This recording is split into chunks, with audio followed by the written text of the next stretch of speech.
Good evening all of you. आज मैं class seventh का हिंदी ग्रामर का 6th चैप्टर शब्द रचना का पार्ट 2 समझाने जा रही हूँ। उपसर्ग। माँ, आज का भोजन बहुत जायकेदार और लाजवाब बना है। हाँ बेटा, साथ ये सुपाच्य और स्वच्छता से भरपूर भी है। इसमें जो माँ बेटी की इस बातचीत में कुछ शब्द आए हैं जो शब्दांशों के मिल से बने हैं। मूल शब्दों में कुछ शब्दांश जोड़कर नए शब्दों की रचना की जाती है। मूल शब्द में जब ये शब्दांश जुड़ते हैं तो मूल शब्द का अर्थ बदल जाता है या उसके अर्थ में कुछ विशेषता उत्पन्न हो जाती है। ऐसे शब्दांश उपसर्ग अथवा प्रत्यय कहलाते हैं। जैसे मान लीजिए लिखा लाजवाब, तो इसमें जवाब में यानी कि ला शब्दांश जुड़ गया है तो इससे बन गया है लाजवाब, यानी कि ला उपसर्ग हो गया और जवाब मूल शब्द हो गया। उसी प्रकार से जायकेदार, जायका मूल शब्द है और दार शब्दांश है यानी कि प्रत्यय हो गया।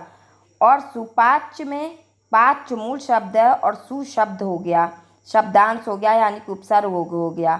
और स्वच्छता में स्वच्छ मूल शब्द है और ता शब्दांश है यानी कि उसका प्रत्यय है। भरपूर में भर उप शब्दांश है और पूर मूल शब्द है।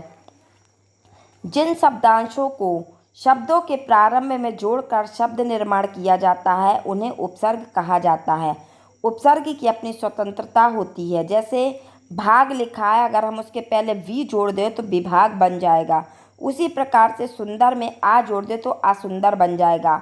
तो यहाँ भाग और सुंदर मूल शब्द से पहले वी और आ उपसर्ग को जोड़ देने से उसके अर्थ में भी परिवर्तन आ गया है। अतः वी और आ शब्दांश उपसर्ग हैं। इसी आधार पर हम कह सकते हैं कि जो शब्दांश किसी शब्द के पहले जुड़कर उसके अर्थ में विशेषता उत्पन्न कर देता है अथवा अर्थ में कोई परिवर्तन ला देता है उसे उपसर्ग कहा जाता है। उपसर्ग 4 प्रकार के होते हैं। संस्कृत के उपसर्ग, जैसे मान लीजिए लिखा कि आयोजक, तो आयोजक में योजक इसका मूल शब्द हो जाएगा और आ हो जाएगा उपसर्ग।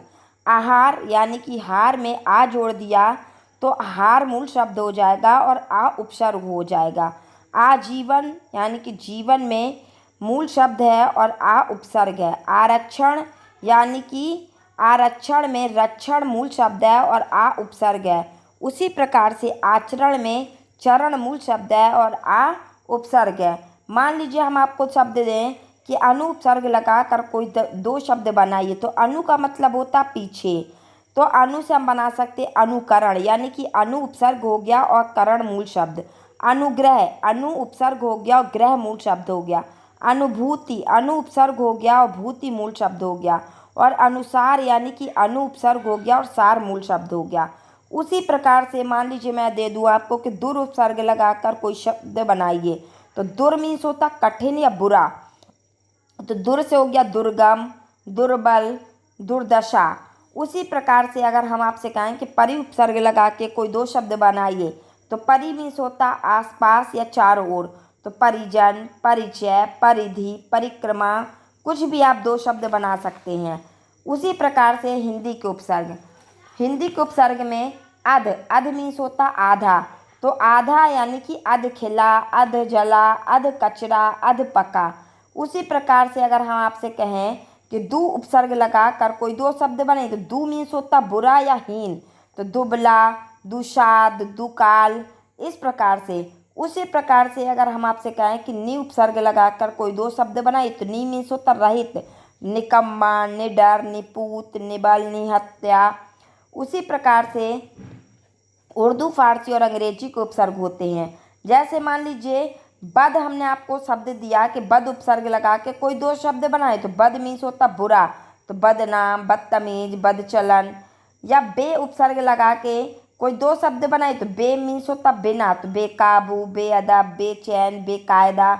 उसी प्रकार से मैंने आपको बताया कि उपसर्ग की तरह उपयोग में आने वाले संस्कृत के भी अव्यय और विशेषण, यानी कि पुनर, पुनर मीन्स होता दोबारा, यानी कि पुनरागमन, पुनर्निर्माण, पुनर्जन्म, पुनरुक्ति।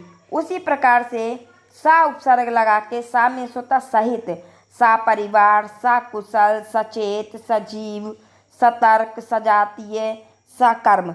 जो शब्द आगे लगते हैं वो उपसर्ग कहलाते हैं और जो शब्द के पीछे जुड़ते हैं और उनका अर्थ बदल देते हैं वो प्रत्यय कहलाते हैं। अब मैं आपको बताऊंगी कि प्रत्यय क्या कहलाता है।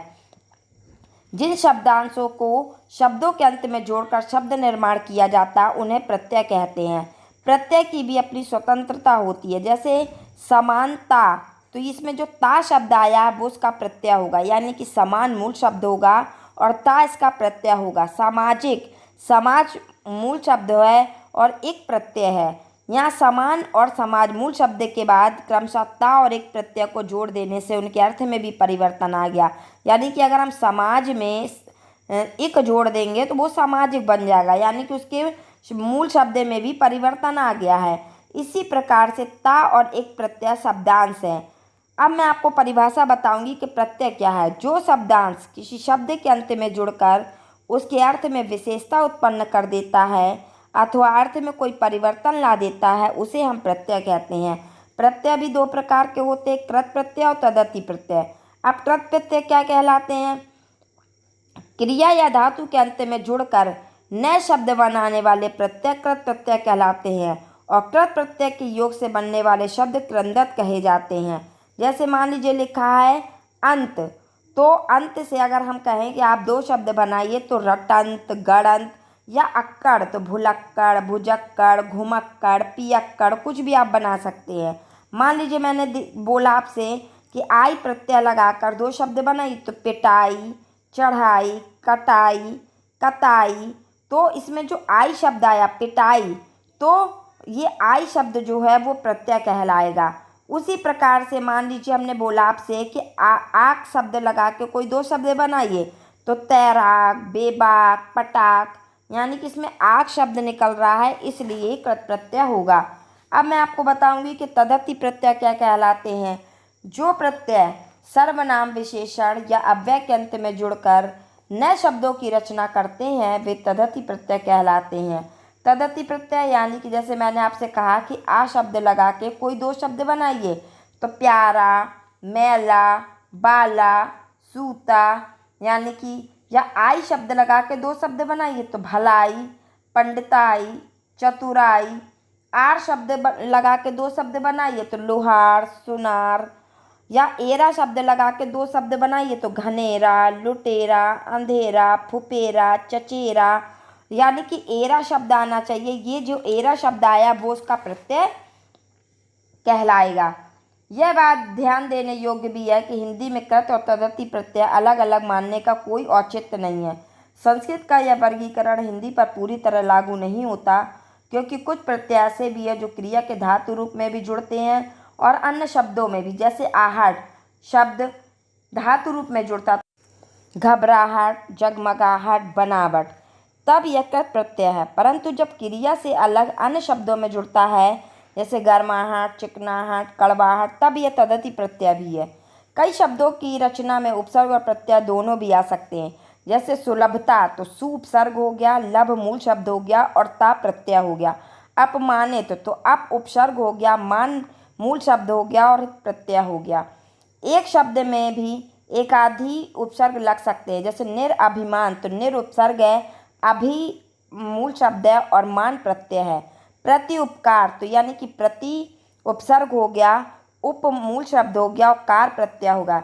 एक शब्द में एकाधिक प्रत्यय भी लग सकते हैं। जैसे बनावटी, तो बन मूल शब्द है, आवट भी प्रत्यय और ई भी, तो बनावटी। अगर मान लो बनावट, तो आवट मूल शब्द है और अगर हम बोले कि बनावटी तो बन मूल शब्द हो गया, आवट भी प्रत्यय और ई भी प्रत्यय। मानव, मानवीयता, तो मानव मूल शब्द है, ई प्रत्यय है और ता भी प्रत्यय है। आई होप कि आपको ये वीडियो समझ में आई होगी। Thank you.